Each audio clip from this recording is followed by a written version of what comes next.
Yes, sir. Come on in. Come on in. Let's get it in, guys. It's your boy T that was blazing court. I got a few minutes. I ain't got a lot.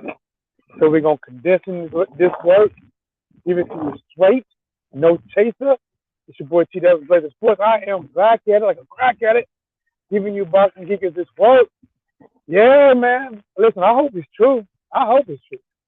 I hope that somebody told me that T-Dub, one of your blazing regulars, he was talking smack on you. Talking about Al Haymond, right? I hope so. Yeah, I need more of that. I need a lot more of that. Keep spreading that blaze for me. Keep spreading the blaze. So y'all don't get it, love or hate. Just spread the blaze. Guys, smash the like button. Sharing is caring. We're going to get all the way in it. We're going to talk about this Terence Crawford video. I'm going to give you my thoughts on it. I want to get your thoughts on it. Listen, and I already know. No matter how many points I make, no matter what I say, some of you guys, you're going to stand on it. You're not going to give in. I get it. Get it. You man, fan. Fan of the man, I get it. Right? But I just want to talk to the people out there that's going to have an opinion, you know. Come chat room. If you disagree, let me know. If you agree, let me know. We're going to talk about it. T-Dub was blazing the sports. I'm back at work. That's why you don't see me. But you hear me clear, right? Visine like, right? Hear me clear, right? No Windex needed. Let's get it. So, the fight that everybody wanted, I wanted, you wanted. Some of you didn't want it. Terence Crawford versus Errol Spenc Jr. It is not net. So, I did a video. I was going back, blow for blow. Real talk. I said, listen, the comes between Errol Spenc and Terence Crawford, who do I feel, who is the cause of the fight not happening next for it to be both for their next fight? I said, well, I think it's Terence Crawford. It sounded like Errol was in it, and Terence Crawford had some people on his team that he trusts or didn't know, and he found a better deal, so he left the negotiations, and he signed for more money, or bigger money, for lesser risk. And I'm not dogging that because I understand that people do things for money. And money is the reason why we get up and go. But when it comes down to the point blank and period on if you had to pinpoint between Earl, who Terence Crawford says he's not his boss, which means Earl ain't the boss, and Terence Crawford, who calls himself the boss, if you had to swing that needle towards one side or the other as being more of the blame for the fight not happening next, this rest in the minds right here, maybe it's Terence Crawford. Now, we're talking about it. Probably comes with some of that funny baloney. Says, you know what it is. It's very unlikely that Crawford will go live and lie when you got more than one person that can dispute it. All right. Now, let me say this disclaimer. I am a huge Terence Crawford fan. I'm a huge Terence Crawford supporter. I picked Terence Crawford to beat Errol Spenc Jr. in the fight, and I never wavered from that opinion. So I'm only talking about this fight not happening next. May happen on the line, but I'm talking about it didn't happen next. Now, Terence Crawford did an interview. I'm sorry. Did not do an interview. Because the interview will require people questioning the statements you're making. Being able to ask why, when, what, and where.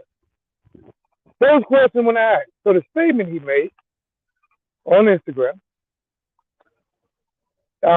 we're going to get into it. We're going to get over into it. So, Terence Crawford starts out by saying that there was a guy, a lawyer, that was talking on his behalf to Al Haymond that he don't know who this guy is, He don't know what he do, where he go, where he works. He has no ties with Terence Crawford, but yet he was able to prove enough ties for him to be negotiating or talking on his behalf to Al Haymon. Now, I don't know if I believe it or not. I guess we can say that whoever this guy is, this mystery guy, he's a conniving mother effer, ain't he? He can connive his way to come up with enough information to prove he's a lawyer, to prove he's a Crawford lawyer, and knows how to get in touch with Al Haymon and be talking business on Crawford's behalf to Al Haymon. But now this guy don't know him, don't trust him, don't sign into him. You gotta ask yourself. You don't ask questions about that. You don't ask questions like, this is a hell of a lawyer. This is a hell of a lawyer that found his way talking to Al Haymon. And then, so Terence Crawford talks about there is no guaranteed money, right? I think it was all pretty much a split. I don't know 100%, but it's pretty much a split. And he talks about in so many words that was bad in so many words that he didn't get any guaranteed money. There are the other people that he is going to for everything. They're not guaranteeing him money. But then when he first speaks about the contract or the proposal, he's like, well, the contract, the proposal they sent, it was a typical contract. It was a typical, proposal, fighting Errol for this and that. Here's what I have to say about that. Let me know when either the guy is a scammer or I'll spit out loud. Okay. Which real talk coming in here. Especially attacking Al, you're going to ask yourself, he said Al lied? Al most likely gave Crawford a name, who the lawyer is. You telling me Al Haymon went, look, guys, do me a favor, you come in and catch this after the replay. Please look at what Real Talk said last. Will you do it? Do you guys believe that Al Haymon would just flat out lie about a mystery man talking on his behalf about Terence Crawford? Just straight out lies. And what are you going to tell Terence? I don't know. Some lawyer, I can't tell you this lawyer's name. I can't tell you nothing about him, but he said he was with you and he was talking on your behalf. Man, I guess, a new rumor by the black man that's on top, something bad always come out every day. So let's keep on getting back into it. Then Terence Crawford said he was talking to Al Haymon directly. Now, from what I've got, the Al Haymon, or for whatever reason, I have no idea how they got to it. But let's say Al Haymon said, all right, Terence, what we can do is we can offer you a split of some. Maybe they didn't even mention guarantee. I don't know. Maybe because Terence Crawford saw the paper and it didn't say guarantee. I have no idea. But since Terence Crawford is now his own boss, his own promoter, and acting as his own lawyer, because he's talking directly to Al Haymon about business, I would have asked the question, all right, when they told you that, what did you counter with? Because when somebody offers you something initially, a lot of times they're not offering you the best part of the pie. They offer you something because they know you have to negotiate. And I could be wrong. Maybe that's you guys. Maybe you guys, go to a car lot and pay sticker price. Maybe you guys are the ones that go to a car lot and you don't want to pay sticker price. They ask you, well, how much can you pay a month? Maybe that's you guys. But most people, when they first get something, They know there's some wiggle room and some negotiating room. I would have asked, all right, once you found out, like, how did you know there was no guarantee? Was it in the paper? Since you're your own promoter, how did you count it? The same way when Deontay Wilder's team for Al Haymon was trying to negotiate with Eddie Hearn, and Eddie Hearn was talking about paying Wilder a flat fee of $12 million. Wilder team countered, well, I'll give you $50 million up front plus backing. Eddie Hearn team countered with 15 flat. It's called back and forth. Now, a lot of people gonna, because they hate Earl and they hate Al. Think about it. I ain't never known a man. I tell you right now, that's how I know that black businessmen are the most hated men in the world, because they hated by others and they mostly hated by their own skin color. Al Haymon hasn't said a word, and he's probably more hated by his own kind than anybody. They haven't even seen him. they already, yeah, I was trying to give him. I was trying to get over him. Now, I'm not, again, it could be, it could not. But for a man that hasn't said nothing, hasn't spoken nothing, and has more people saying he's done nothing right than done nothing wrong, I gotta be on the incline that Al Haymon, majority of the time, is up and up. Maybe this is that one time he wasn't. So, let's keep cooking. Smash that like button. Smash that like button. Here we go. Not to say he did, but it makes sense for Al to give a guarantee to his fighter because they don't ask questions, so it's easy to guarantee himself more money by not showing the true source of income. All right, I don't know if this fits or not, but I don't. Real talk. Have you heard of something called the Ali Act? Have you heard of the Ali Act? So when you talk about Terence Crawford, and he's talking about he's getting a split, right? He's not getting a set amount, not a flat. Remember, we're talking about he's got to get a percentage of some overall pot, right?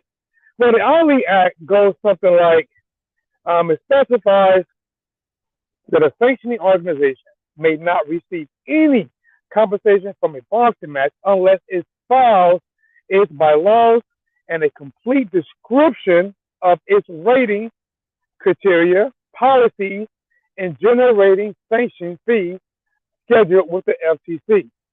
And you probably could read more to it. I believe basically in so many words that when it comes to Terence Crawford getting a percentage of a pie, that the company just cannot get money without letting him know what the percentage of the pie is coming from. Now, of course, you guys, Al Haymon says, he'll do it anyway. I'll do it anyway. You don't care. You're going to sue him. I get it. You go into rent, start making up shit that'll fit your narrative. I get it. So, Terence Crawford said, at this point, hey, I got some, I can't remember what he called you guys, but it's some type of investors, financial investors or something. I got a couple of them. And he said that the people contacted him, so he contacted Errol Spenc Jr. Hey, man, I got a couple people. They said they want to pay each one of us $25 million guaranteed. What you going to do, Earl? Now, I'm not knocking anybody. But if you're Errol Spenc or Al Haymon, you probably will ask yourself, all right, $50 million up front, it's a lot of money. Errol Spenc asked him, what about the back end? Earl like pretty much like, what do you mean back end? What do you mean, bro? You know, after they make their money back, then it's 80-20. What do you ask yourself? Why didn't these investors contract Errol Spenc and Al Haymon? Why wouldn't they go to Al and Terence Crawford at the same time? Why was Terence Crawford the one to break the news to Errol Spenc Jr. and Al Haymon and not the company? That don't make sense to you guys? Maybe it's me. Okay, no, I get it. I am a weird one. I am at work walking down the pavement talking to a phone, so I am the weird one. I get it. So, the company, and when you think about it, right? Terence Crawford is telling Errol Spenc 25-25, and we get the back end. I could be wrong, but don't it seem like Terence Crawford is trying to find a way to make himself 50-50? I mean, if you're Al Haymond, wouldn't you tell the people that talking this money like, hey, okay, you got $25 million to give Terence Crawford for my client, since we on the A side, can you give him 30, 35? You really believe that Errol Spenc Jr., who don't know nothing from nothing, and listen, I'm not saying that it was real because I believe that it was real they got proposed. But if you're Errol Spenc, you're like, man, I don't know who these people are. And why would I take even money when I'm on the east side? Now, Terence Crawford also brought up a point that said that, come on, man, basically, the guarantee was almost good enough. You know, people ain't buying pay-per-views no more. Everybody got a fire stick. He joked and said, Errol Spenc said, yeah, I need a fire stick, bro. But here's the difference, what I believe, is that Terence Crawford hasn't really been doing big pay-per-view numbers. I believe his biggest number might have been around 150,000. That I think that's his biggest. So I don't think Terence is used to really getting back in money like that. But when you are Errol Spenc Jr. and your fights are generating more on that on pay-per-view, and most likely, if I had to guess, I would say him versus Terence Crawford would be right around the 500,000 mark, somewhere give or take. It'd be somewhere around the 500,000 mark on pay-per-view, maybe between 350 and 500,000, something like that. I don't know. And he said he talked to Errol about it, didn't hear nothing back from Errol. So then he went to Al Haymond himself. And then Al said, listen, man, he said, don't sell yourself short. So I'm not going to give this fight to anybody.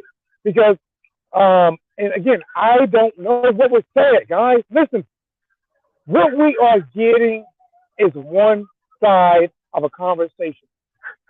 If you're a guy out there, and you're, think about this, whenever you met a girl, and I'm talking 99% of them, out of all the girls you met, and you hear the one side of the relationship with their past partner or partners, have you noticed that it's always the partners all the way wrong? They said all the wrong things. They were always painted in the better light. They was always the good woman, but I always got the wrong guy and always mistreated. Have you noticed that? So what I'm saying is that you're getting one side from a person who has a fight coming up, and he needs to sell pay-per-view. And he does not need to be blamed in the public for not making the Earl fight, so he has to come out and at least put his side out. And I'm not saying his side is a lie or the truth. I'm not saying that. I'm just saying it is what it is. Let's see, he said, the hell with A and B side, if I was saying it won't bring in that much, I'll tell them don't sell yourself short. To say don't cap yourself or turn down 50 million without saying if it's 25 million you want a gift, it is just greed.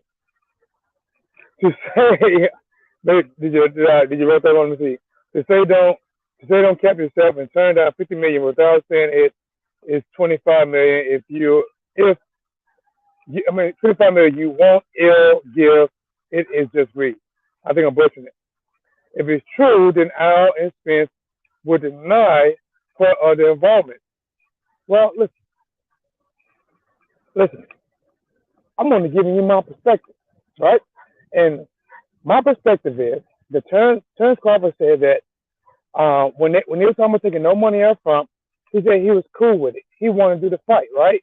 He said even when it sounded like he was getting F'd up, F-U-C-C-C, when he said it was sound like that was happening to him, he said he was trying to make the fight. Then out of nowhere, somebody offered him money to fight David and Evasion or whatever his name is. All of a sudden, he took the fight for the money, right? So again,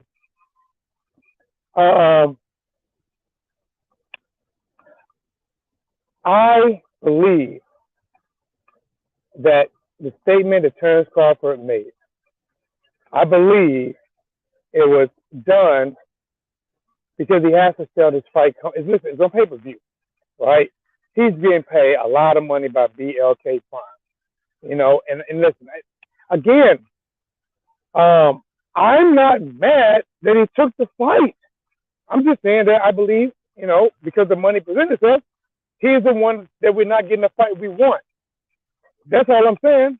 I believe because of Terence, he made the decision because a new kid in town came in and they got deep pockets. They got deep pockets because they're paying him $10 million for fighting you don't know who, right? And they paid him. So listen. So he made a decision that was going to financially benefit him. Now, I'm not arguing that financial decision is bad. I'm not arguing that because he's getting his money. He's getting his bread to feed his family. I'm only saying that I still believe he chose reasons and money to pull out the Errol Spenc fight because he still feels that fight is going to be down the line. And maybe he wanted to prove to Al Haymond that Errol is not my only option. Maybe BLK Prime gave Terence Crawford an option. Let me see what we got. It's possible that Al gets over on most, if not all, of the fighters he managed. Well, listen, boy, you just stealing stuff. They have it because they still make damn good money. Ignorance is blessed. If they saw the real numbers, Al would be forced outline. If you look up Al Haymond's net worth, right? If we go out net worth, if you look at Al Haymond's net worth, I haven't seen it for a while, but Al Haymond been doing fights that generated, probably billions, right? We definitely know hundreds of millions, right? Al Haymond's net worth is probably somewhere around 15 million, right? Something like that. He only gets a certain amount of percentage. Al Haymond has been pushing that more money should go to the fighters. Al Haymond is one of the main reasons why the PBC fighters don't have to pay promoters and they pay themselves. Now, it's so easy to come on here and dog Al Haymond and treat him like he's a regular promoter, because he's not. He's a manager. And I believe his management fee is like, I could be wrong, but I think it's like 10%, something like that. He doesn't make the money like that. Like when I talked to Devin Alexander in St. Louis, he was talking about when it came to the percentages and the tickets and all that. He said that he said he got his money. Listen, he said he got his money. He said, he said Al done him financially right. Now remember, that could just be him, but according to Real Talk say ignorance is blessed. So while Deontay Wilder is ignorant, right? Devin Haney, Tank Davis is ignorant, right? They all ignorant. Nobody knows. They all just dumb, right? Andy Ruiz, all these people that have been able to block and Keith Thurman, they're all ignorant, right? He said he should have pulled out you telling me. I'm not sure what you're talking about right there, Chow. Maybe you commented on something I said a while ago. But here's what I'm saying, Big Dog, is that the fight's not happening next. I don't know the real hold up on why it's not, because Terence Crawford said that he agreed to, pretty much everything that they must have talked about. It just sounds like to me that when Terence Crawford got another option for another fight, for a lot of money, for a lesser risk, he decided that, wait, hold up. If we're not going to fight this year, I can still sneak in a fight this year, make $10 million on that fight, and still fight Terence Crawford somewhere around spring of next year. Now, if that's his thinking, that's a good financial thing. That's good money. That's hard for anybody to turn down. I'm not knocking that. But if you're talking about for the fans, for legacy, for history of the sport, for giving the fans what they want, then I don't think this is a fair move at all. It was a financial move. And if boxing is becoming more and more of a financial move. Basically, you get whenever a fighter get a name and people start liking them, then that fighter don't fight the other people they want them to fight. Now it's really a business, right? They talking about Virgil Ortiz to fight Bruce Ennis. They got a 6-year plan down the line to fight Bruce Ennis. 6 years down the line. And guess what? We have to pay for every fight that he do for the next 6 years to get the fight we want. Now listen, as fans, we lose. As fans, we lose. Tease them with what we want, get our attention, and then have them fight other people in hopes that the big fight is next. He said, do it happens. Now, Errol is as good a businessman as you saw. Most of his money is in company names. It could be. Wise man told me they put most of your money in the company name. It could be. But listen, man, I'm going to go live maybe later today to where I can actually take calls when I'm at home. And if one of you brave souls dare to call in, you getting the smoke, man. When the smoke, that's fire. When it's fire, it's me. I'm back at it, the crack at it. Give me my speaker this word.